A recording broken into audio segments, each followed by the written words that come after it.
Let's take a look at topic 2, ethics. We'll visualize this topic by showcasing rugged Canadian landscapes, capturing the wilderness, forests, lakes, and mountains. We've selected this style as it offers a visually engaging platform to explore ethical and moral dilemmas. Topic 2.1 covers the role of ethics in society, cultures, and customs. Ethics is a branch of philosophy that studies right and wrong, exploring moral principles that govern human behavior.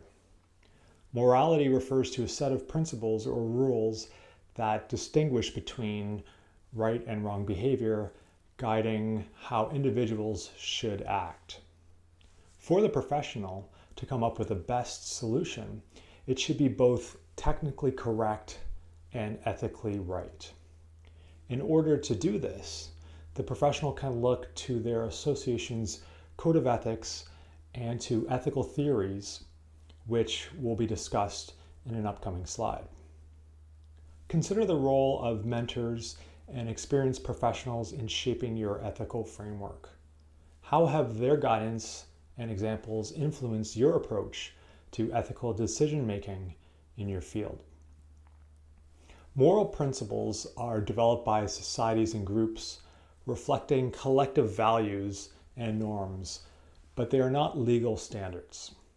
These principles guide acceptable behavior, and professionals should be aware that what is considered right and wrong can vary widely by geography and context. Morality evolves, and practices deemed acceptable a decade ago may no longer be today. For instance, the moral issue of equal pay for equal work is much more prominent now than before. Similarly, the trend of long working hours has shifted towards promoting work-life balance, with many firms now offering flexible work arrangements. Professionals can navigate these changing landscapes by adhering to their association's code of ethics, which provides a reliable framework for ethical decision-making. Can you provide another instance where something was considered acceptable a decade ago but is now deemed unacceptable? Laws of society flow from its moral principles, reflecting the collective sense of right and wrong. While there are universal moral principles accepted in many regions, not all are universal and can vary widely. It can take time for moral consensus to translate into law. Professionals can face criminal and civil punishment from the court system, as well as disciplinary consequences from their association. But by acting ethically and following moral principles, they can reduce their exposure to legal issues. Recognizing moral variations helps navigate different legal and ethical landscapes. Consider a moral principle that you adhere to personally but isn't codified in law, such as keeping a promise. Reflect on why you think certain moral principles become laws while others do not, and how this discrepancy impacts professional conduct in your field. Let's take a look at 2.2, ethical theories and principles. Depending on which ethical theory you apply, you might come up with a different outcome. For instance, consider this question: is it ethical to allocate limited resources to the most productive employees at the expense of others? A duty-based ethics approach would argue that everyone should be treated equally regardless of their productivity. In contrast, a utilitarianism approach might justify giving more resources to the most productive employees as it maximizes the overall efficiency and benefits to the organization as a whole. Recognizing that different ethical theories can lead to different conclusions is crucial for making well-rounded decisions, especially in complex situations where moral principles may conflict. If you're not sure what duty-based and utilitarian ethical perspectives are, they will be introduced in an upcoming slide, so it's normal if you're not familiar with them just yet. Since ethical theories can cause professionals to be confused about decision-making, associations in Canada have established a code of ethics. Ethical theories and principles like doing good, not harming, respecting others, and being fair and truthful form the basis for this code. These principles inspire duties to society, employers, clients, colleagues, employees, the profession, and oneself. This code of ethics guides professionals in making ethical decisions and informs disciplinary actions, ensuring consistency and integrity in the engineering field. Have you ever encountered an ethical dilemma where you had to weigh the potential benefits of different actions? If so, what resources did you use to guide your actions and decisions? Ethics can be applied to the professional issues from classical theories like duty or virtue, as well as modern theories like utilitarianism or human rights. When addressing an ethical issue, first recognize and gather information about the problem. Define the problem clearly and identify constraints. Generate solutions drawing on ethical theories.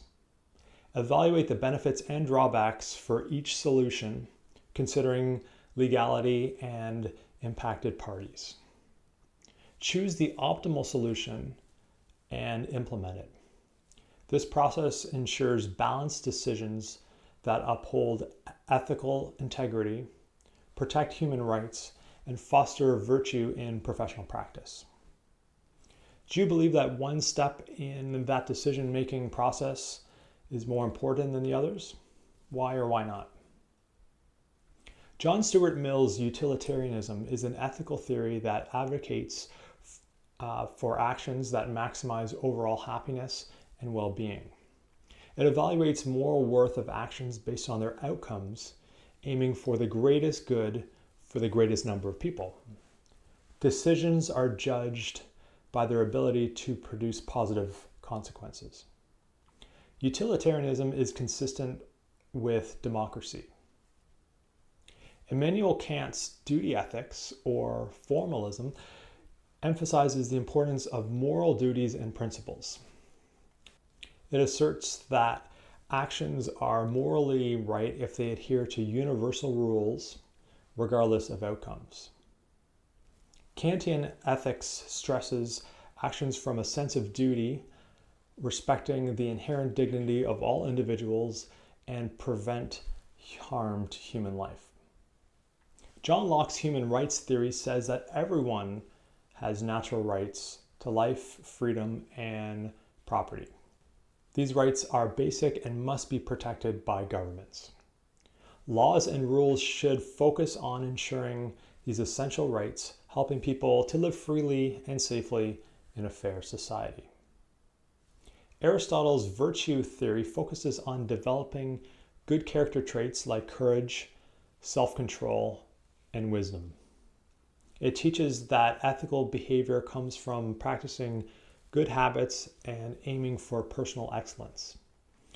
Real happiness and fulfillment come from living a virtuous life guided by reason and making good choices.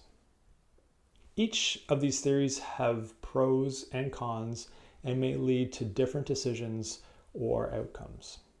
However, the theories share many similarities and may lead to similar results depending on the ethical problem.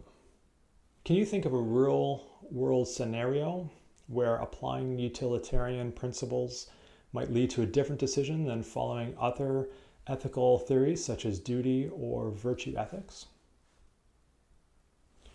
In purple, we have 4 principles mentioned in the blueprint, summarized for your convenience.